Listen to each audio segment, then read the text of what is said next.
But what we laid out yesterday, we meaning the Senate Republican majority, is how we would deal with this phase of our overall rescue effort. Remember, we've already passed about $3 trillion worth of assistance. That's added to the national debt.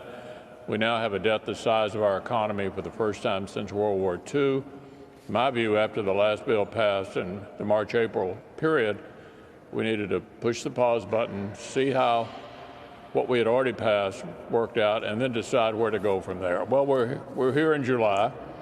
We have advocated $1 trillion, one-third of what the House passed a couple of months ago, highly targeted toward a few things that we think are absolutely critical to get the country back on its feet. Number one, liability protection.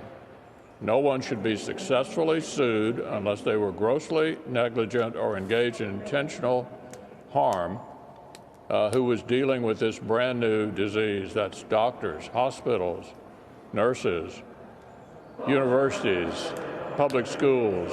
Everyone involved in trying to work our way through that ought not to be subject to an epidemic of lawsuits on top of it. Beyond that, the theme of our package yesterday is kids in school, jobs, and health care. Leader McConnell, you mentioned yesterday that the economy remains fragile. When you decided to press the pause button, the virus was on the decline.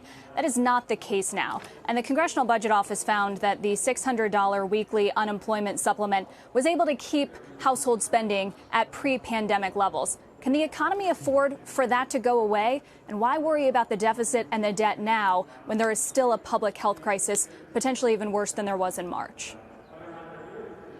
Well, unemployment is extremely important, but the way the previous bill was crafted, 5 out of 6 workers are actually making more staying at home than going back to work.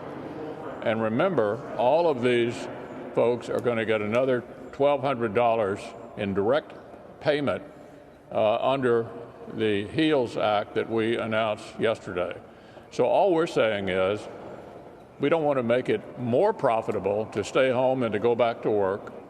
That's not what unemployment insurance is about. We think unemployment is extremely important in a time of high unemployment. We want to continue that at the traditional level and back the states up so they can afford to continue it for a necessarily longer period of time. But it also involves the principle of not paying your neighbor more to stay home than you're making by going back to work.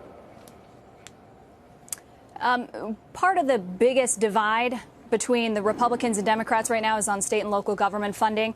Where is the fertile ground for compromise between $0, as Republicans have proposed, and $1 trillion, as the Democrats have passed? Yeah, actually, we haven't proposed $0. We've proposed $105 billion for education, which is $5 billion more than the House passed bill a couple of months ago. Let me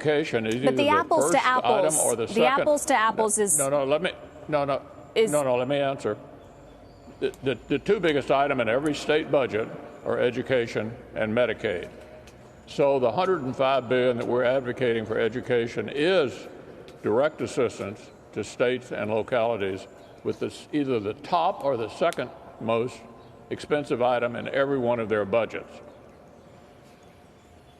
And to be sure, Democrats have also backed educational spending in roughly that same ballpark. But what I'm talking about in that question was specific funding for government budgets to make up for shortfalls. But I want to move on to talk about liability, because Democrats have said that they will not bend to support liability protection. You just said a few moments ago this afternoon there is zero chance that your conference passes something without this. Why is this a deal breaker for you?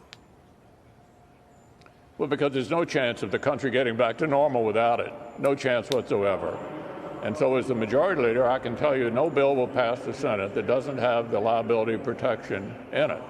The Democrats need to understand that for the country to get back to normal, we cannot have an epidemic of lawsuits on the heels of the pandemic that is not over yet, that we're trying to get through until we get to a vaccine so that we can finally put this horrendous experience in the rearview mirror. Mr. Leader, with all due respect, the public opinion doesn't necessarily support that. In a CNBC Change Research poll, we asked voters if they supported protecting corporations against these lawsuits. Only 26% of respondents supported it, and actually only half of Republicans supported it. And just yesterday, Senator Lindsey Graham said this about the current package. He said, "I think if Mitch can get half the conference, that'd be quite an accomplishment." Why don't more Republicans support the package as it stands right now? Well, Republicans, almost to a person, support the liability reform, and that's not about companies.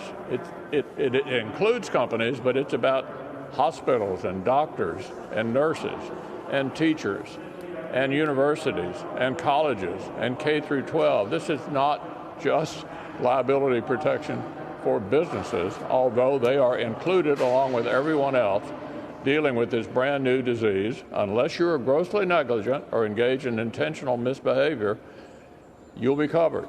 And it will be in any bill that passes the Senate. Liability protection is a standalone portion of the package that you unveiled yesterday.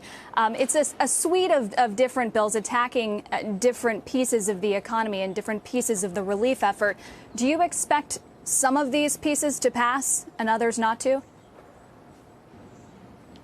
Well, that'll be subject to negotiation with the Democrats, but we're not negotiating over liability protection. I'll be responsible for putting the final agreement on the floor, and as I said, it will have liability protection in it. So we're not negotiating with the Democrats over that. There are a lot of other things we're willing to discuss with them. We think $1 trillion, which a few months ago would seem like a lot of money, is enough to address where we are today. They want to spend 3 times that much. That's why we're having discussions with them, because we can't make a law without dealing with our Democratic colleagues.